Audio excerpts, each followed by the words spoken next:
মাহমুদুর রহমান সাহেব বাংলাদেশে বিগত সরকারের যে ফ্যাসিস্ট সরকার ছিল সেই সরকারের উত্থান, সেই সরকার কিভাবে বাংলাদেশের বিরোধী দল বিরোধী মতকে দমন করতেন, কিভাবে বাংলাদেশের একটা গণতান্ত্রিক পদ্ধতির সরকারটাকে পরিবর্তিত করে কিভাবে ফ্যাসিজম কায়েম করা হয়েছিল সেই প্রসঙ্গে তিনি সাক্ষী ইতিমধ্যে দিয়েছেন।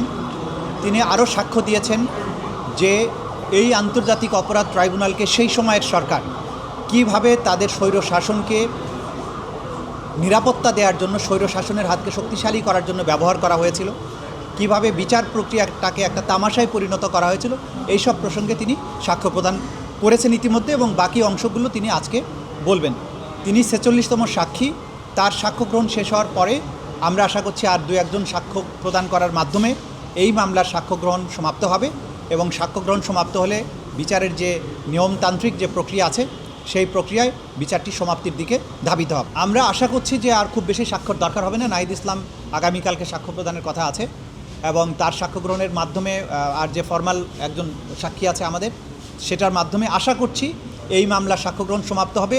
আমরা মনে করি যে এই মামলায় প্রমাণের জন্য যথেষ্ট এভিডেন্স ইতিমধ্যে আদালতে আমরা উপস্থাপন করতে সক্ষম হয়েছি, সুতরাং আর কোনো সাক্ষ্য তেমন বেশি প্রয়োজন নেই। সে কারণে এই বাকি দুজনের সাক্ষ্য গ্রহণ সমাপ্ত হওয়ার পরে আমরা মামলাটি সমাপ্তির জন্য প্রেয়ার করব। তার মানে যুক্তিতর্কের জন্য হয়তো পরবর্তীর দিকে আমরা যাব আশা করছি।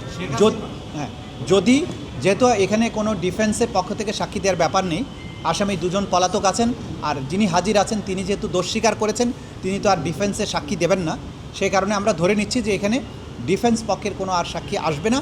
সেক্ষেত্রে মামলাটি হয়তোবা যুক্তিতর্কের জন্য নির্ধারিত হতে পারে সাক্ষ্য গ্রহণ সমাপ্তির পরে।